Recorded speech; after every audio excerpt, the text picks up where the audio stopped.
Hai teman-teman, bertemu lagi dengan saya dan kali ini saya ada tamu spesial, my friend from FKUI, a long time friend ya. Yes, betul sekali Kevin.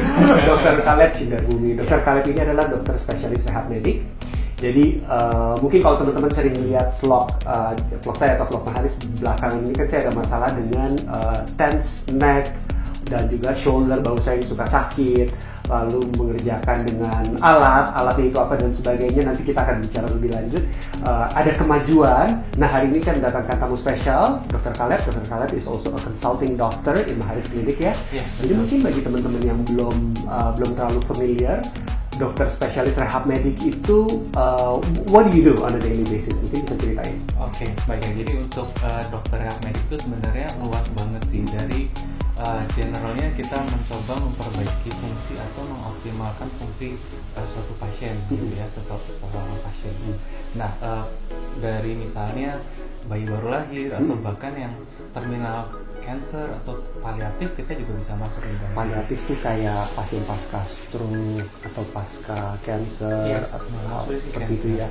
Untuk membantu mereka jadi bisa hidup normal and have a good quality of life. Dan kita mencoba memaksimalkan atau mengoptimalkan fungsi yang mereka punya, karena banyak penyakit-penyakit yang menimbulkan kondisi yang irreversible. Contoh tadi seperti Dr. Kevin bilang stroke atau misalnya amputasi atau cancer gitu. Sehingga kasus-kasus seperti itu kan sulit untuk kembali normal. Tapi bagaimana kita bisa melihat ability di pasien itu sehingga dia bisa maximize apa yang dia bisa. I see. Nah, mungkin teman-teman berpikir ya, why are we talking about medical rehab hari ini di Maharis Clinic? Because we are an aesthetic and wellness clinic. Jadi mungkin hari ini saya ingin perkenalkan more in-depth knowledge into the wellness part of our clinic ya. Jadi orang sehat pun juga bisa ke dokter rehab medik. And when is that time? When is like a healthy patient comes to you? Oke. Basically sih sebetulnya tergantung tujuannya apa. Kebanyakan yang datang ke kita adalah pasien-pasien yang sedang mengalami suatu kondisi sakit ya. Jadi itu bisa satu. Atau kedua yang ingin mengimprove atau mengurangi kekambuhan akibat sakitnya. Nah, belakangan ini kita sering work from home atau misalnya menggunakan telemedicine dan lain-lain, dan itu tidak bisa dipungkiri banyak banget yang shoulder neck pain seperti yang kita rasakan di rumah. Jadi kalau pasien yang ada shoulder and neck pain, sekarang kan it's a multidisciplinary ya. Jadi kadang-kadang pasien juga bingung kalau kita ada shoulder and neck pain. Baiknya itu sebenarnya ke dokter tulang, ke dokter rehab medik, ke fisioterapis, ke acupuncturist, atau ke chiropractor.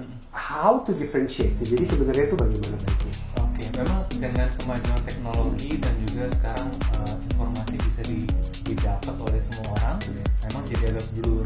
Tapi kalau pendapat saya pribadi sih, carilah orang yang kompeten.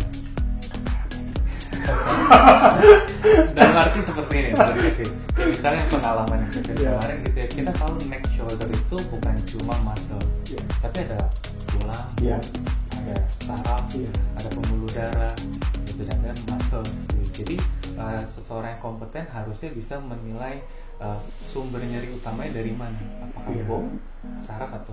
Nah, itu sebenarnya kenapa dokter Caleb ada di sini hari ini. Jadi kemarin itu kan saya konsultasi dengan dokter Caleb, langsung lihat mengenai my neck, my shoulder, lalu dijelaskan beliau menjelaskan secara detail what's actually going on gitu loh. Kenapa why the treatment works, why some treatment don't work, dan sebenarnya cara approach satu kondisi yang mungkin kalau kita lihat simple ya, like a muscle spasm, itu secara holistik itu seperti apa, secara komprehensif seperti apa. Jadi tujuannya adalah pada saat sembuh nggak kambuh-kambuhan dan nggak balik-balik lagi gitu kan. Jadi seperti dokter Caleb katakan tadi, simple problem, like mungkin kalau orang ada yang sekarang kan banyak yang neck and shoulder pain, atau mungkin banyak yang sakit punggung ya, back pain.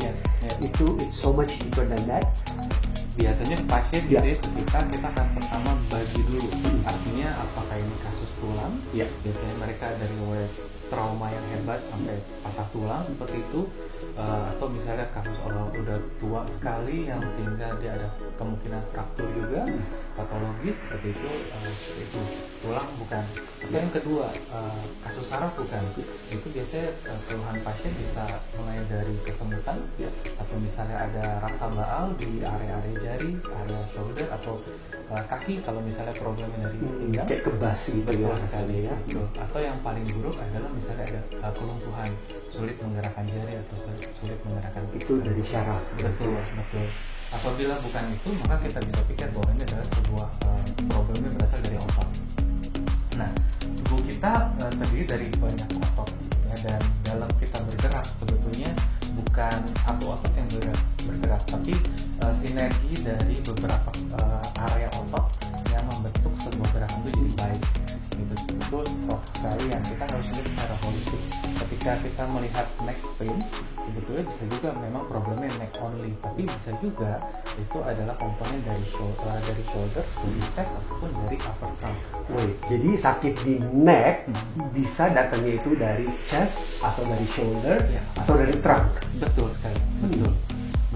Dan kenapa seperti itu? Ya karena memang kita kompleks sekali tubuh kita bergerak. Contoh ketika saya lagi berbicara seperti ini, kita terjadi eye contact. Gitu. Tapi pada saat bersama saya harus memposisikan badan saya agak turun, agak rotasi, dan ini artinya trunk saya juga bermain. Gitu. Pada saat bersama ketika saya sedang melihat itu, maka otot saya juga harus bergerak dalam satu sisi, dan itu sangat-sangat kompleks sebetulnya. Oke, jadi pada saat kita treatment, let's say keluhannya itu di shoulder, apakah otot-otot lain tersebut juga butuh di? Betul sekali. Idealnya sih seperti itu. Ketika kita melihat ada problem dengannya, kita juga harus evaluasi apakah ada kelainan di shoulder, chest ataupun upper trunk. Kenapa? Karena satu otot ini dia memiliki peran yang berbeda-beda. Tapi satu otot, contoh misalnya ketika kita gerakan shoulder, otot ini yang bekerja. Ketika kita bernapas, otot ini juga yang bekerja. Dan ketika kita bergerak menggunakan kepala kita, otot itu juga bekerja. Jadi satu otot memiliki 3 peran yang berbeda. Dan sehingga idealnya adalah seluruh komponen ekosistem itu yang harusnya di-treat. I see. Jadi pentingnya kalau teman-teman memiliki keluhan, contoh di satu area, let's say di punggung, pada saat kalian datang ke dokter itu nggak langsung asal diurut atau langsung ditusuk-tusuk ya, atau langsung dipanas-panasin. Jadi ideal itu harus kita akses dulu. Dokter yang kompeten itu yang akan mengakses. Jadi I'm not the person ya. Dokter rehabilitator is a very qualified person untuk mengakses ya. Jadi satu yang penting kita lihat adalah apa ada masalah patologis atau tidak. Contohnya seperti kelainan pada tulang, pada syaraf, atau tadi apa satu lagi? Muscle. Kalau memang tidak ada kelainan pada tulang dan tidak ada kelainan pada syaraf, and it's a muscular problem, then I think the treatment adalah yang pertama kita harus membuat muscle stiffness itu hilang. Bagaimana caranya? Kita bisa menggunakan alat heat modality dan menggunakan hangat atau panas, karena rasa hangat itu dia akan membuat otot dan soft tissue lainnya dia lebih fleksibel atau lebih distendable. Oke. Itu yang pertama. Jadi yang stiffnya itu pada saat kita berikan heat dia akan lebih relax, iya, lebih softer. Itu yang pertama. Yang kedua adalah kita harus mobilize soft tissue tersebut. Otot kita harus menggerakkan, karena nggak mungkin didiamkan saja kan, karena otot yang harus gerak. Itu yang pertama. Jadi kalau misalnya neck, area neck digerakkan, shoulder juga, dan bisa juga dengan yang dadanya. Dimobilisasi itu dengan fisioterapi atau dengan bisa juga gitu. Jadi pada awal-awal mungkin fisioterapis bisa membantu, tapi nanti setelah nyerinya berkurang kita bisa sarankan untuk home program, sehingga pasien sendiri yang menjadi terapis itu. Oke, jadi itu pentingnya melakukan flexibility training dan stretching, but of course it needs to be the right stretch ya. Betul. Oke, dan itu yang akan diajarkan ya, cara mengerjakannya bagaimana, dengan frekuensinya, durasinya dan sebagainya. Betul sekali. Diajarkan dulu sehingga pasien sudah mampu mandiri, baru kita bisa. Lalu selain itu, nah itu satu fase pertama kita bilang, ketika masih ada pain kita relief dulu painnya. Setelah itu kan kita nggak mau pasien kambuh. Nah untuk mengurangi kekambuhan biasanya kita mengajarkan latihan penguatan. Oke. Latihan penguatan itu seperti tergantung, misalnya kalau pectoralis ya mungkin seperti bench press. Oke. Jadi itu pentingnya weight training ya sebenarnya ya. Oke. Untuk memberikan balance pada muskuloskeletal kita. Yes. Oke. Nah, lalu what is the value of doing a shockwave treatment untuk muscle tightness? Oke. Good question. Nah, jadi muscle spasm itu bisa kadang kan kalau kita misalnya raba gitu, ini kok kayak ada yang gerjel-gerjel gitu ya, stiffness ya, itu disebutnya taut band gitu. Nah, taut band itu adalah micro atau miniatur dari muscle knot gitu yang dia merangkul seperti itu, dan itu kalau ditekan dia akan menimbulkan nyeri. Nah, nyerinya itu bisa lokal ataupun dia bisa revert pain tergantung dari area ototnya. Itu bisa kalau digigit itu kan rasanya jadi enak ya, Yes, relief betul, ya. betul. Nah, itulah sebetulnya tujuan kita adalah kita ingin merilis muscle tension atau muscle tersebut. Nah, shockwave itu benar-benar sangat bermanfaat banget karena mechanically dia bisa merilis itu. Gitu. Jadi cara merilis taut band ini bisa dengan shockwave atau bisa juga dengan fisioterapi, dengan massage. What is the difference? Jadi plus dan minusnya each method itu bagaimana? Oke, yang pertama tentu kalau fisioterapis kita harus pastikan dulu terapisnya mengerti atau tidak, paham atau tidak, dan juga dia harus bisa menilai taut band di mana, itu yang paling penting. Nah, kemudian setelah tahu lokasi dan diagnosisnya, maka dia harus bisa memberikan treatment dengan baik. Dalam hal ini belum semua terapis bisa menggunakan tangannya dengan baik. Oke, so it's very user dependent ya. Betul sekali, betul, user dependent. Dan kalau shockwave itu sudah alat yang kayak melalui penelitian, manufacturing, jadi mereka sudah punya parameter tersendiri, kekuatannya, frekuensinya, dan lain-lain. So that is the reason why walaupun kita menembakkan di area yang mungkin we're not physiotherapist ya, jadi kadang-kadang sakit dari sini langsung ditembakin di area tersebut, belum tentu benar kan, kadang-kadang pada saat kita tembakan, tapi most of the time when we do it, patients always feel, we usually do it amongst ourselves gitu awal-awalnya, kayak semua staff berasa kayak oh iya loh, langsung rilis, langsung ada kemajuan dan langsung enakan gitu. So I think that's the reason why ya. Iya, betul. Jadi dengan nembak si taut bandnya saja itu pasti udah akan enak dengan shockwave tersebut. Gitu. Cuma kita nggak mau stop sampai di situ. Gitu. Kita mau membetulkan ekosistem tadi yang masuk itu adalah sebuah network gitu antara neck, shoulder, arm, dan chest. Gitu. Jadi itu yang ingin betul-betul di secara holistik istilahnya. Holistic wellness approach to musculoskeletal health. Jadi yuk langsung kita periksa saya ya. Saya jadi pasien hari ini, makanya saya pakai kaos. Baik, ya. Baik, oke. So Dokter Kevin, kita quick check dulu ya, gitu ya, sebelum kita tentukan ini muscle atau enggak, kita harus lihat dulu nih tulang atau bukan, saraf atau bukan ya. Yang pertama kita dengan mudah kita bisa sebelum periksa pasien, kita cek dulu tangan kita dingin nggak. Kalau tangan kita dingin, kita bisa pas dulu tangan kita sehingga pasien juga tidak kaget. Ya, setelah tangan kita hangat, kita bisa palpasi dari tulang-tulangnya, mulai dari porosus spinosus ya sampai bawah. Kalau misalnya tidak ada rasa nyeri, berarti bukan origin dari tulang.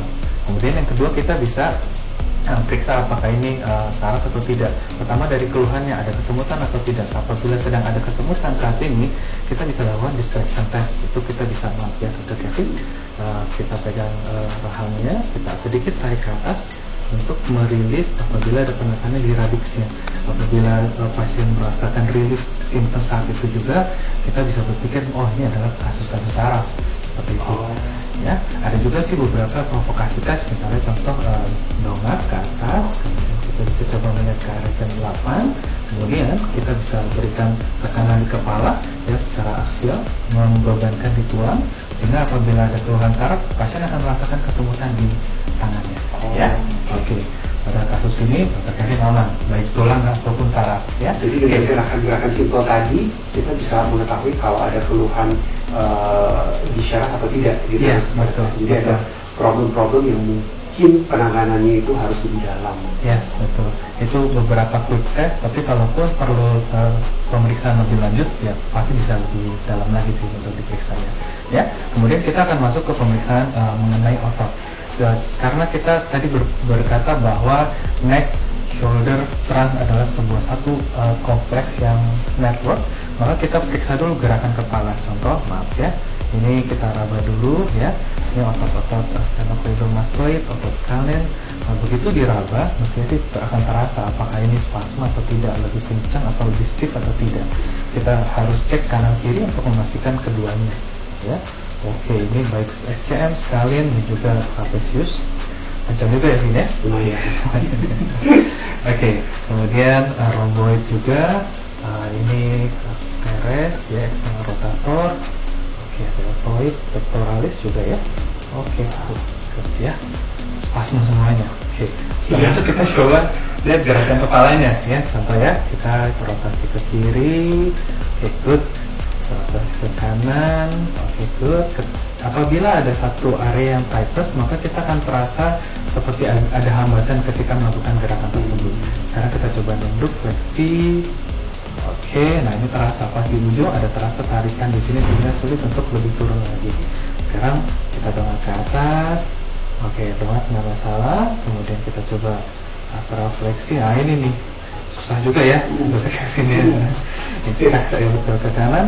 Ke kanan lebih baik dibandingkan yang ke kiri. Tapi dua-duanya tetap belum termasuk dengan range of motion yang normal. Dr. Kevin juga merasakan ada stiffness di sini. Oke, selain cervical kita juga harus periksa bahunya. Ya, kita coba lurusin tangannya ke depan. Oke, good. Ya, sekarang ke samping. Oke, diputar. Nah, ini ada rasa stiffness karena ketika kita putar seperti ini di daerah sebelah sini seperti ada yang menahan, jadi tidak smooth gitu rotasinya. Ya, kemudian ke atas. Oke, good. Ya, sekarang kita coba yang sebelah kiri. Ke depan. Oke, ini bagus ya. Sekarang kita ke samping. Oke, nah ini juga ada nih di sisi sini ya. Jadi otot-otot latissimus, external rotator ini juga tightness di sebelah sini ya. Oke, cukup ya. Jadi dengan pemeriksaan yang sederhana kita bisa pastikan bahwa Dr. Kevin lebih mengalami kasus dari muscle problemnya. Nah, sehingga kita bukan treat hanya di neck-nya, karena tadi yang terbatas kan neck-nya, tapi kita harus treat semua sistem ini.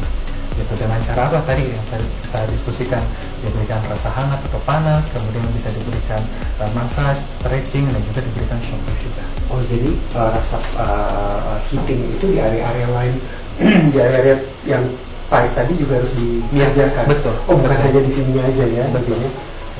Oke. Apakah butuh shockwave juga di area-area tersebut? Kita akan lihat, karena kalau misalnya top band-nya banyak di daerah-daerah yang tadi di neck, kita bisa tembakin di neck aja. Oke, jadi untuk top band, treatment itu dengan shockwave hanya di area yang ada tightness-nya. Yes, betul. Lalu masa-masa pendukungnya itu dikerjakan dengan penghangatan. Yes, dan juga stretching ataupun dengan fisioterapi. Oke, jadi tadi kita telah mengerjakan radiofrekuensinya yang fungsinya untuk merelaksasi dari otot Dr. Kevin. Terus sekarang kita akan mengerjakan shockwave ya. Yep. Fungsinya untuk apa, Dr. Kevin? Kita pertama akan mencari dulu taut bending, yaitu yang muscle knot. Setelah itu akan kita tembak sehingga dia muscle knotnya bisa rilis seperti itu. Jadi kita pertama harus cari dulu taut bendnya di mana. Taut bend itu kita periksa dengan palpasi. Lihat ototnya, ini ada trapesius.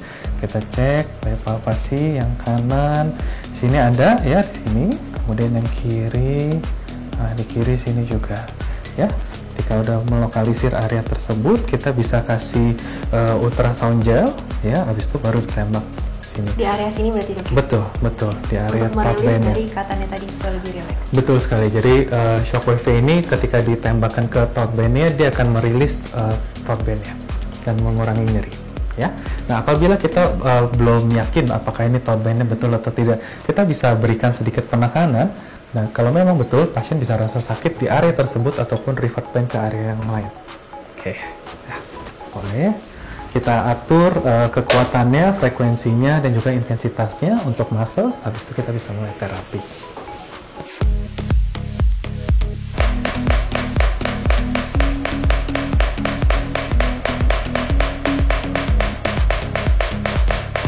Seperti yang tadi Dr. Caleb sudah jelaskan, bahwa kalau hanya nyeri di area shoulder pun kita harus treat area lainnya. Seperti tadi Dr. Kevin ada kekakuan di area sisi sini, di area terangnya. Makanya kita lakukan si radiofrekuensi ini di area shoulder dan juga di area terangnya. Jadi secara keseluruhan kita treat agar hasilnya maksimal. Jadi thank you so much Dr. Caleb hari ini atas penjelasannya dan konsultasinya. I think it's very useful. Mudah-mudahan teman-teman yang menyaksikan juga mendapatkan banyak informasi yang bermanfaat. Apabila masih ada pertanyaan, bisa tinggalkan di kolom komentar di bawah ini. Akan dijawab oleh saya atau Dr. Caleb sendiri ya, ahlinya dalam bidang ini. Dan kalau mau konsultasi dengan beliau, bisa langsung menghubungi tim kami di Maris Clinic. Thank you for watching.